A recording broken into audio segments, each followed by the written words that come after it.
On the 6th of June 1944, the world held its breath as the largest seaborne invasion in history was launched. This monumental event, known as D-Day, marked the beginning of the end for Nazi Germany's grip on Western Europe. Codenamed Operation Overlord, this assault was the critical turning point of the Second World War.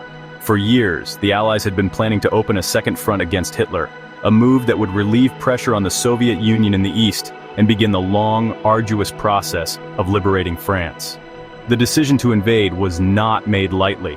Failure would have been catastrophic, potentially prolonging the war for years and allowing Germany to fortify its coastal defenses, known as the Atlantic Wall, to an impregnable state. The stakes could not have been higher. The planning for such an immense operation was staggering in its complexity and scale. Millions of Allied soldiers, sailors, and airmen were gathered in southern England, transforming the landscape into a vast military camp. But the key to success lay not just in overwhelming force, but in elaborate deception. The Allies orchestrated a masterful ruse called Operation Bodyguard, with a crucial subplan named Operation Fortitude. This campaign was designed to convince the German High Command that the main invasion would strike at the Pas de Calais, the narrowest point of the English Channel. They created phantom armies with inflatable tanks, fake radio traffic, and double agents who fed misinformation to the enemy, all to keep Hitler's powerful panzer divisions away from the real target Normandy. This grand deception was remarkably effective. Even as the invasion fleet of nearly 7,000 vessels sailed towards Normandy, the Germans remained convinced that the main attack was yet to come elsewhere. Senior German commanders were absent from their posts, with some even on leave, confident that the poor weather conditions would prevent any sort of landing. The invasion was originally scheduled for June 5th, but fierce storms forced General Dwight D. Eisenhower, the Supreme Allied Commander, to make the gut-wrenching decision to postpone. On the morning of June 6th, with only a slight break in the weather, he gave the final historic order. "Okay, we'll go." The fate of the war rested on that decision. The preparation involved more than just military strategy. It was a colossal logistical undertaking. Every detail was meticulously planned, from the number of bullets each soldier would carry to the specific roles of the paratroopers who would drop behind enemy lines in the dead of night. Specialized equipment, like the amphibious duplex drive tanks, was developed to support the infantry as they hit the beaches. The Allied air forces flew thousands of sorties in the weeks leading up to the invasion, bombing railway lines, bridges, and German coastal defenses to disrupt their ability to respond. It was a symphony of coordinated effort, all aimed at giving the men on the ground the best possible chance of success against a fortified and determined enemy. As dawn broke on June 6th, the Allied assault began across a 50-mile stretch of the Normandy coast, divided into 5 designated landing beaches. Each beach was assigned to different national forces, creating a truly international effort. The Americans were tasked with the 2 westernmost beaches, Utah and Omaha. To the east, British forces were assigned to Gold and Sword beaches, while the Canadians were given the central beach, codenamed Juno. This coordinated attack was designed to establish a solid beachhead, from which the Allies could pour in troops and supplies, push inland, and begin the liberation of France. The success of the entire operation hinged on these initial landings.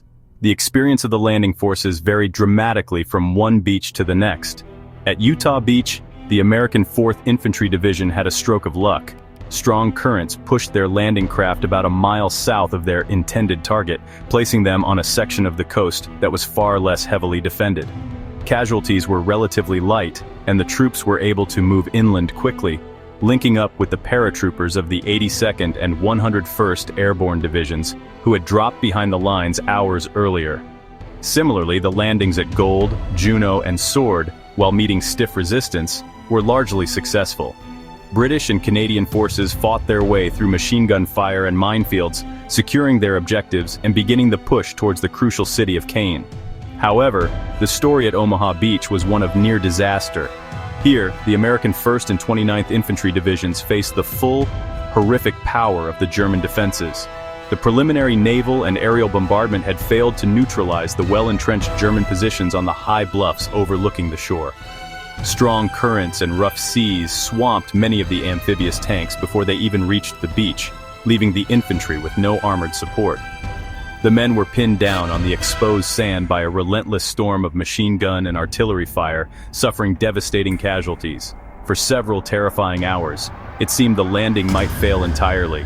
It was only through immense courage and small unit leadership that the situation at Omaha was salvaged. Officers and NCOs rallied the terrified and disorganized men, urging them forward in small groups. They slowly and painfully fought their way up the bluffs, destroying one German pillbox at a time. By the end of the day, the Americans had carved out a tenuous foothold on bloody Omaha, but the cost was staggering, with over 2,500 casualties. The struggle on this single beach became a powerful and brutal symbol of the sacrifice required to defeat Nazi Germany, a testament to the resilience of soldiers facing almost certain death. Securing the beaches was only the first step. The battle for Normandy had just begun. In the hours and days following the initial landings, the Allied priority was to consolidate their gains and link the 5 separate beachheads into one continuous front. This was a race against time. The Germans, though initially caught off guard by the location of the invasion, were beginning to rush reinforcements to the area. The Allies had to pour men and materiel ashore faster than the Germans could bring up their reserves to counterattack. The success of D-Day would mean nothing if the invasion force was isolated and pushed back into the sea. Allied air supremacy proved to be a decisive factor in this critical phase. Fighter bombers roamed the skies over Normandy, relentlessly attacking any German units attempting to move towards the front lines. This aerial dominance severely hampered the German response, destroying tanks, disrupting supply lines, and making it nearly impossible for large formations to travel during daylight hours. Meanwhile, on the ground, engineers worked feverishly to build 2 massive artificial harbors, known as mulberries, which were towed across the channel in pieces. These engineering marvels allowed the Allies to unload vast quantities of vehicles, ammunition, and supplies directly onto the Normandy coast, sustaining the invasion force for the tough fight ahead. The fighting in the Normandy countryside was brutal and attritional. The landscape was characterized by dense hedgerows, known as the bocage, which formed natural defensive barriers perfect for ambush. Each field had to be fought for and won in close-quarters combat against a determined and experienced enemy. The advance was slow and costly, with progress measured in yards rather than miles. The strategic city of Caen, an objective for D-Day itself, was not captured by the British and Canadians until well into July, after weeks of ferocious fighting that left the city in ruins. Despite the fierce German resistance, the Allied buildup of forces was relentless and overwhelming. By the end of June, over 1 million Allied troops had landed in Normandy. In late July, the Americans launched Operation Cobra, a massive offensive that finally broke through the German lines. This breakthrough allowed the highly mobile Allied armies, led by figures like General George S. Patton, to pour out of the Normandy pocket and race across France. The German army in France was caught in a pincer movement and suffered a devastating defeat at the Falaise pocket, effectively ending the Battle of Normandy. The successful D-Day landings and the subsequent victory in the Battle of Normandy were the beginning of the end for the Third Reich. With a secure foothold established in France, the Allies could finally press the attack on Germany from the west. The liberation of occupied Europe began in earnest. On August 25, 1944, just 77 days after the landings, Allied forces triumphantly entered Paris, freeing the French capital after 4 long years of Nazi occupation. The advance continued across France and Belgium, pushing the German army back towards its own borders and culminating in the final defeat of Germany less than a year later, on May 7, 1945. D-Day stands as a monumental achievement of international cooperation, military planning, and industrial might. It demonstrated what could be accomplished when nations united against a common tyrannical foe. The operation involved the coordinated forces of the United States, the United Kingdom, Canada, and soldiers from many other Allied nations, including Free France, Poland, and Norway. It was a testament to shared sacrifice for the cause of freedom. Had the invasion failed, the war in Europe would undoubtedly have been prolonged, giving Hitler more time to develop advanced weapons and strengthen his defenses, leading to an even greater loss of life on all sides. Today, we remember D-Day not only as a pivotal military victory, but also as a solemn reminder of the human cost of war.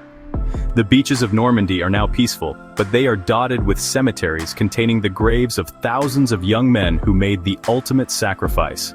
Memorials like the Normandy American Cemetery at Colleville-sur-Mer, overlooking Omaha Beach, serve as powerful places of reflection.